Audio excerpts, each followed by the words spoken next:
बहुत धन्यवाद आदरणीय अध्यक्षा जी कि आपने इस महत्वपूर्ण मुद्दे पर मुझे चर्चा में शामिल होने का मौका दिया। माननीय फाइनेंस मिनिस्टर और dual charge holder defence minister Arun Jaitley ji ने बहुत सारे विषयों पर अपने बयान रख ही दिए हैं सरकार की तरफ से, लेकिन उसके बावजूद मुझे लगता है कि कुछ बातों का जवाब देना आज आवश्यक हुआ पड़ा है।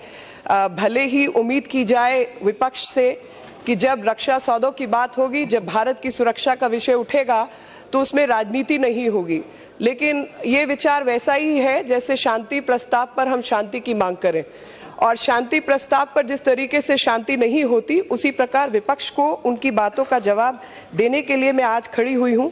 मुझे आज बहुत खुशी हुई कि कोको आइलैंड का जिक्र किया आपने भाषण में माननीय सिंधिया जी ने, तो उसके विषय में मैं याद दिलाना चाहती हूँ कि कोको आइलैंड या कोको द्वीप समूह अंडमान के समीप था और 1950 में बर्मा को सौंप दिया गया था भारत सरकार द्वारा, और जिसमें चीन को लीज पर आज दे रखा है और भारत की सुरक्षा के लिए वो खतरा बना हुआ है। 1950 में किसकी सरकार थी माननीय सिंधिया जी बेहतर जानते हैं।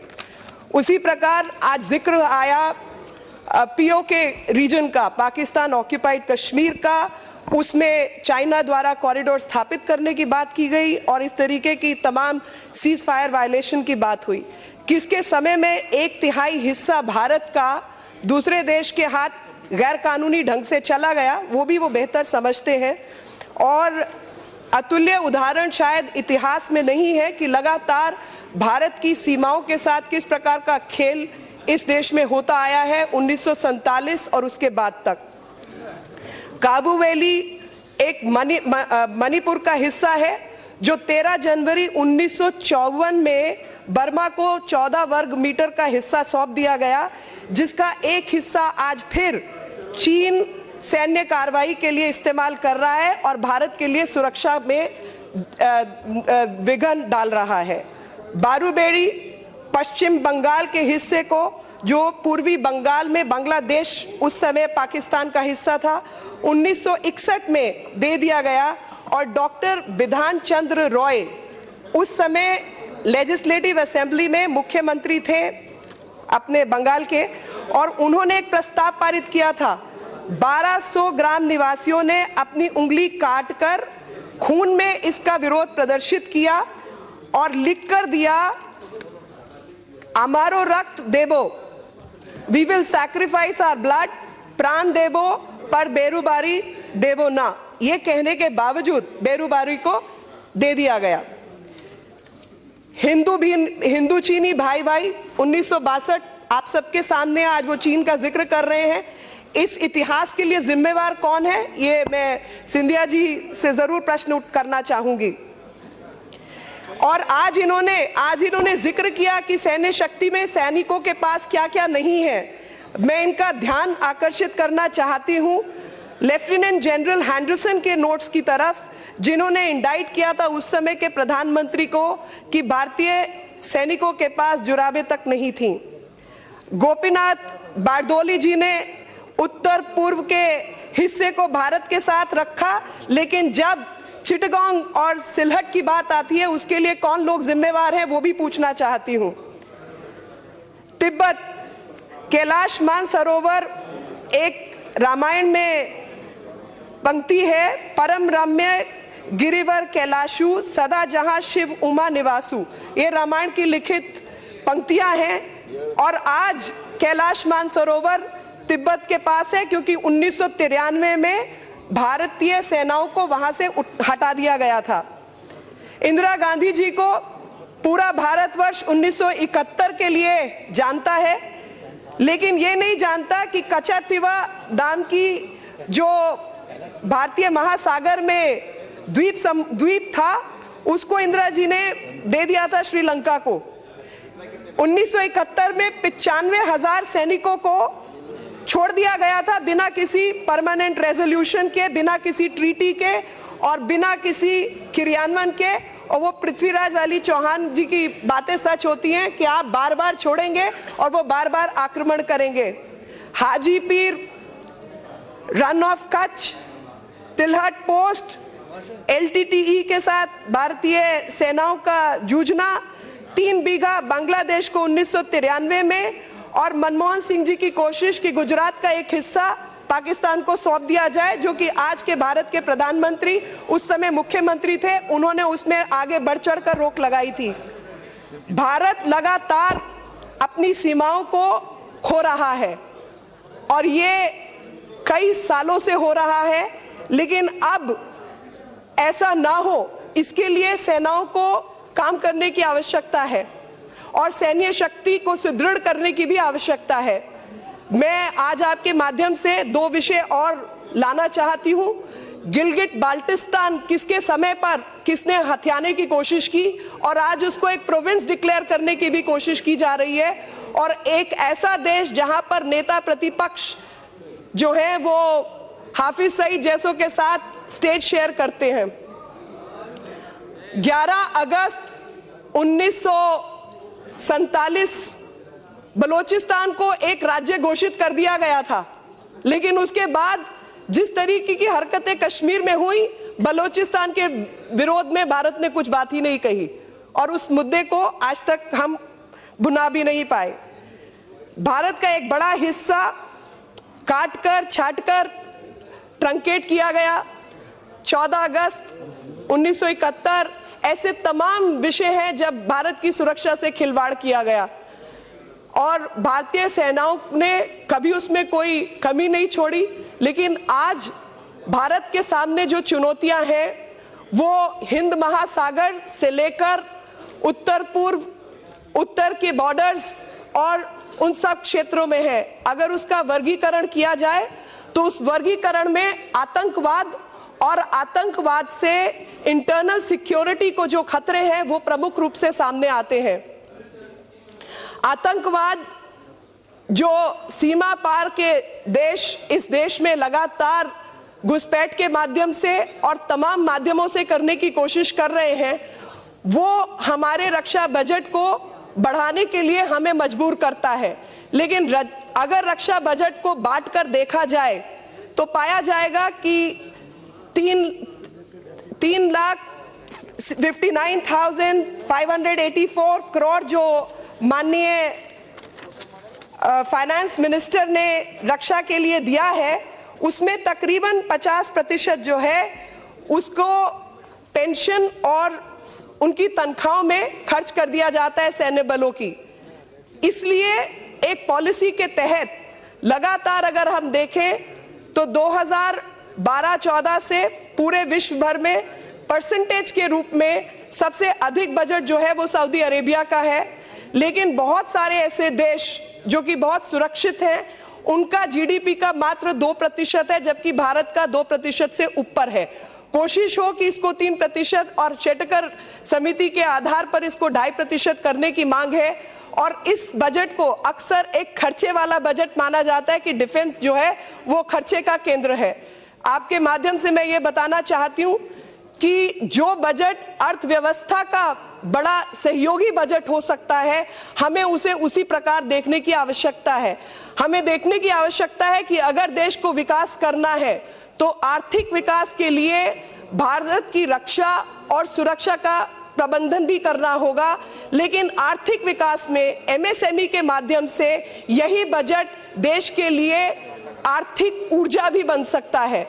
अगर हम प्रोडक्शन की तरफ ध्यान दें और जो भारत की नीति रही है और अब उस नीति में मेक इन इंडिया का जो दौर चला है, उस मेक इन इंडिया में गवर्नमेंट टू गवर्नमेंट प्रोजेक्ट्स और गवर्नमेंट टू गवर्नमेंट प्रोजेक्ट्स के साथ ही जो प्रोडक्शन कैपेसिटी है वो बढ़ाई जाए, क्योंकि 70% हम लोग इंपोर्ट करते हैं जो कि कायदे से भारत को एक्सपोर्ट करना चाहिए। माननीय सिंधिया जी और कांग्रेस पार्टी को मैं याद दिलाना चाहती हूँ कि एक बंदूक अफगानिस्तान भारत से मांगता रह गया, लेकिन इन्होंने वो बंदूक तक एक्सपोर्ट नहीं की थी।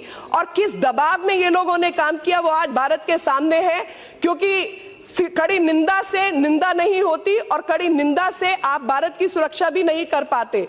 मुझे एक भी मेंबर नहीं है वो बोलो, एक भी member no please all right please wind up. Because we have to pass this bill demand before 2 o'clock, then we have to take Home Ministry also. There, please. No, what is the direction, sir? Please try to be very brief and finish. Sir, I'm trying to be very brief, and in that brevity, I have to point out certain facts which have been specifically addressed by the opposition and which have not been answered so far. The specific fact which has been brought is Rafale deal. इन्होंने Rafale deal की बात की, तो मैं और इस देश को याद दिलाना चाहती हूँ कि वहां पर किस किस तरीके की रक्षा डील्स होती थी, वो शायद पूरा देश याद करता है, चाहे वो जीप स्कैंडल हो, चाहे वो बॉफर्स हो, और चाहे उसके अलावा तो स्कैन बैन ट्रीटी चलती थी इनके यहाँ पर। स्कैन पहले तो स्कैम होता था, स्कैम के बाद बैन होता था, और उसके बाद रेटरिक और शोर शराबा होता था, और स्कैम बैन ट्रीटी को इस सरकार ने आकर बंद किया है, रक्षा सौदों से घोटाले का समाप्त किया है। और डिफेंस प्रोक्योरमेंट पॉलिसी जिसकी आज बहुत खुशी से बात उठाई जा रही थी, तो डिफेंस प्रोक्योरमेंट पॉलिसी 70 साल में कोई काम नहीं हुआ। आज सिक्योरिटी और डिफेंस प्रोक्योरमेंट पॉलिसी के ऊपर इस सरकार ने पहली बार काम किया है। और साथ में फाइटर जहाज के दाम की बात भी उठाई थी। फाइटर जहाज के दाम में मैं आपको बताना चाहती हूं कि यह गुमराह करने वाला बयान है, क्योंकि किसी भी जहाज को खरीदने के बाद उसकी मेंटेनेंस से लेकर वो सब कॉन्ट्रैक्ट का हिस्सा होता है। मेंटेनेंस कॉन्ट्रैक्ट इतने अधिक थे कि ओरिजिनल जो मैन्युफैक्चरर्स हैं उनको पूरे सालों साल और पूरे समय जब तक आप उस इक्विपमेंट को इस्तेमाल करेंगे तो आप पैसे देते रहेंगे। और ऑगस्टा वेस्टलैंड तो मैं शायद आज के दिन याद ना ही दिलाऊं तो बेहतर होगा। नेवी की बात की थी तो स्कॉर्पियन भी याद आती है, और उसके साथ और भी ऐसे तमाम जहाज और पनडुब्बियों की बात याद आती है जहां पर इटली से मसौदे किए गए और उनका जो क्वालिटी थी वो बिल्कुल खराब थी।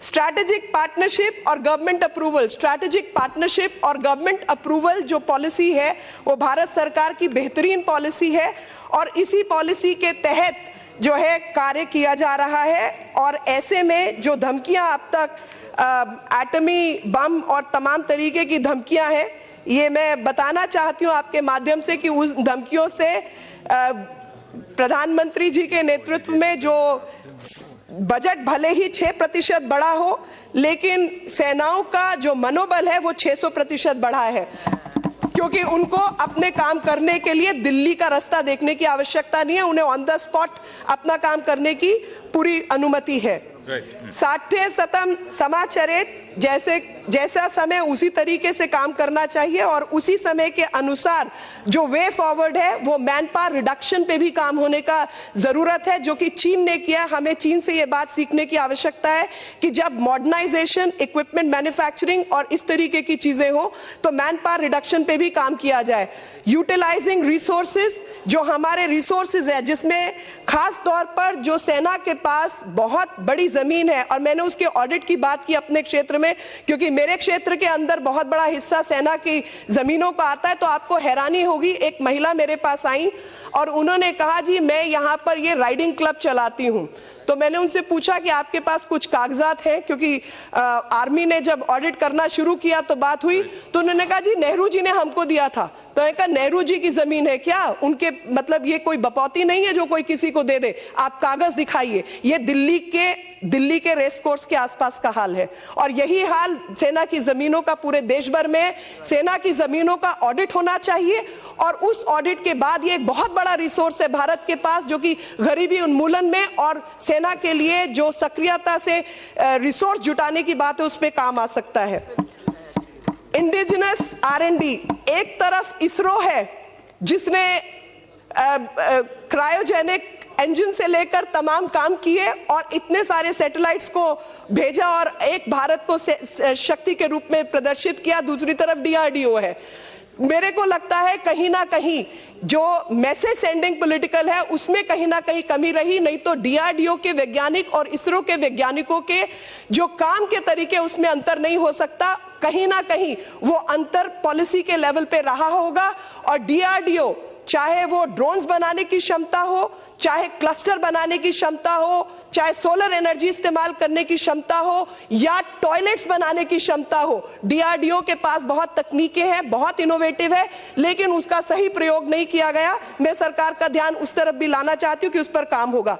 इंपोर्टर से एक्सपोर्टर बनने की आवश्यकता है, डिफेंस इकोनॉमिक जोन एस्टैब्लिश करने की आवश्यकता है, और साथ में एक ओपन इंटरव्यू की आवश्यकता है, ताकि जो एक आईएएस लॉबी बैठी है जो कि एक संगठन के रूप में काम कर रही है, वो डिफेंस प्रोक्योरमेंट परचेज पर बहुत अधिक हस्तक्षेप ना कर पाए, और कोई ना कोई मिलिट्री, आर्मी, एयरफोर्स, नेवी के लोग इसमें सम्मिलित हो। ओपन इंटरव्यू बेस्ड पॉलिसी के आधार पर उसका संगठन होना चाहिए। साथ ही एक आखिरी मुद्दा जरूर मैं आपके माध्यम से लाना चाहती हूं, नॉन फंक्शनल अपग्रेडेशन 2008 में किसकी सरकार थी हम बहुत अच्छी तरह जानते हैं, और नॉन फंक्शनल अपग्रेडेशन दिया गया इसी सिविल सर्वेंट लॉबी को। आर्मी, एयरफोर्स, नेवी के अंदर स्टैग्नेशन है, और जैसे ही ये नॉन फंक्शनल अपग्रेडेशन जाएगा उससे बहुत लोगों को लाभ मिलने वाला है। और अगर ये इतनी अच्छी पॉलिसी है तो सब पर लागू हो जानी चाहिए कि नॉन फंक्शनल अपग्रेडेशन को हटाया जाए, और जो कटौती यहां से हो, जो खर्चा यहां से बचे, उसको डिफेंस बजट में ऐड किया जाए। मेक इन इंडिया कैंपेन को सीधे तौर पर ट्रेड और कॉमर्स से जोड़कर एमएसएमई के तहत जोड़ा जाए तो डिफेंस बजट अपने आप बढ़ जाएगा। बहुत बहुत धन्यवाद।